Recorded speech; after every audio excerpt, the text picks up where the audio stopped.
Welcome to Parent Squad, everybody. I'm Felicia Lawrence. And have you been sniffling and sneezing lately or noticed your kids doing it? If so, you're not alone. Unfortunately, it's that time of year for fall allergies. And the third week of September is also considered asthma peak week, where symptoms tend to get worse, particularly for your kids. Dr. Kirsten Klepfer is an allergist at Riley Children's Health. She joins us now, and we're here. Let's actually start talking about the main causes of allergies each year, just because you typically think about it in the spring, maybe the summer. We're heading into the fall. You think it'd be ramping down, but that's not quite the case. Correct. That's true. Right now, people are starting to have a lot of allergy symptoms. They're usually allergic to weeds, so things like ragweed and molds. Mold likes to grow on the tree bark and on the leaves, and as the leaves start to fall, that's going to kick the mold spores up and cause patients who are allergic to mold to have symptoms. So is this time of year worse, or it really just depends on the person, the location? It depends on the person. If somebody's allergic to trees, they tend to have more symptoms in the spring. Grass seems to be more in the summer, and then the fall is things like weeds and outdoor molds. Wow. Okay. So how do you end up treating the sniffles? So as a physician, we talk to the family. Sometimes if they're coming in and the sniffles are new, it could just be that they have a cold. But if it's something, a seasonal pattern that the family's starting to see, and they have things like sneezing, they get watery, itchy eyes, then we start to think about allergies as the cause of the sniffles. So what changes around the house can kind of help you clear the air and it's better for your family? So one of the things you can do is not open the windows to your house, because if you have a child or a parent who is allergic to the things outside and you open the windows, the pollen is going to blow inside.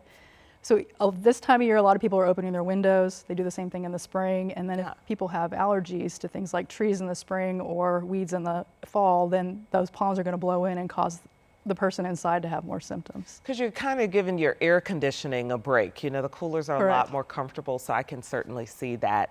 I've also heard people talk about cleaning out their air ducts and cleaning out their filters in the home to help do that too. We recommend that you change your filters every month if you have a child or if the parent is allergic to. Okay, if you have someone dealing with allergies, that's not, you know, usually it's every season or at least twice a year where it's big changes in temperatures. I wouldn't have thought every month, but there you go if you're dealing with an issue. Okay, so let us talk about asthma now. Why is mid-September considered the worst time for asthma symptoms? So there's two things going on. We're starting to see these fall allergies ramp up, and then we're also, right now, all these children are back in school and they're spreading their viruses to one another. And so the viruses, especially in children who have allergic asthma, it causes their asthma to flare, and then they have symptoms, and we start to see an increase in asthma flares at this time of year. Okay, and then what should parents be watching for? You know, maybe it's just a slight uptick, but what should they be looking out for? So if your child has asthma, anytime you're starting to see them be more short of breath, they're coughing at night, even coughing during the day. If they have their rescue medication, such as albuterol, that they're using that more frequently. The inhaler. Correct, their inhalers. If they're needing their inhaler more frequently, that's a sign that you probably need to be seen by a physician to get evaluated to see if they need to have any kind of adjustments in their medication. Oh, okay. So, you know, we tend to, especially if a parent is busy, don't ignore if they're using it even more often. Correct. Now, some of them think, oh, we'll just get through the next couple of weeks. It'll go away. It'll be fine. So that is possible. Some of our patients, or all of our patients that come to see us, leave with an asthma action plan. So we sometimes write that into their asthma action plan. So they may have a week that's bad, and so they know how to adjust their medications during that week. And then once their child is better, go back to what we call the green zone, where they're taking their daily medication to keep controlled. Okay. And then other treatment options we should know about. So we have the inhalers. There's several different types of inhalers, and you know, their primary care doctor, the specialists all know how to adjust those medications for those patients. And then the patients who have severe asthma, there are some really good medications out now that are injectable medications. And those are the patients we've tried all the different inhalers on, and they're just not getting better. That's when we start to move towards those medications. Okay. It sounds like obviously keeping your doctor close is probably going to be the best thing for you. Correct. Yes. All right. And then the doctor will probably help you find any other agitators in your environment, and maybe a few different changes or tweaks here and there could probably help. Correct. And so when you're looking at allergies, how do you know the difference between asthma and allergies? So allergies tend to be more things like sneezing, congestion, runny nose, watery, itchy eyes. And then if it's asthma, and the allergies tend to be more upper, kind of here in your head.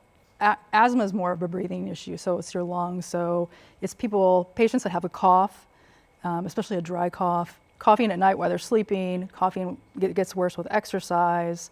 Sometimes parents come in and they can hear them wheezing, and that's very helpful to know as well.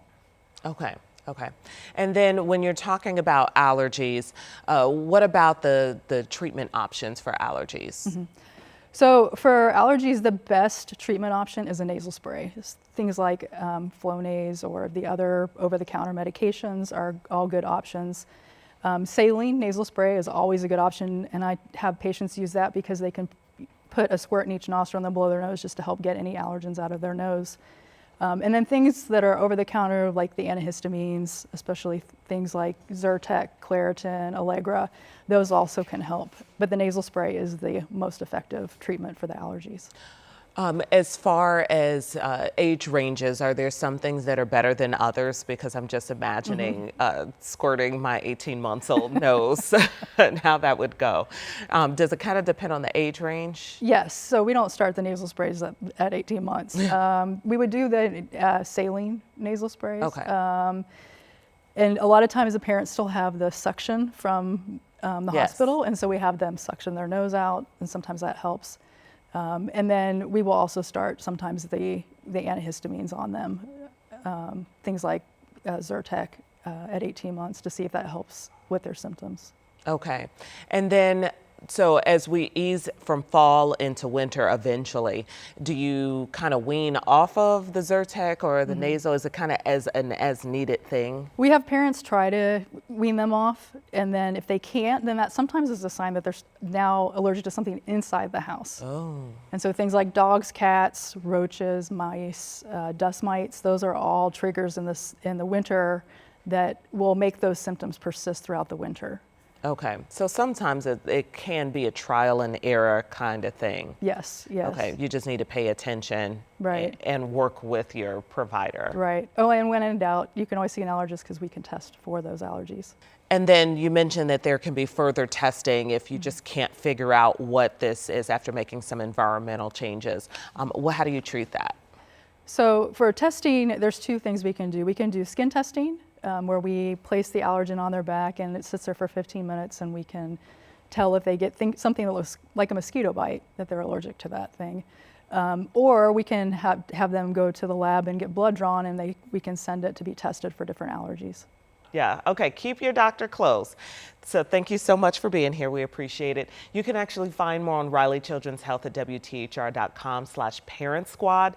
And still to come, we have a special guest host to talk the college connection, how to keep a strong bond when the kids are heading out on their own. We're going to be right back with more Parent Squad.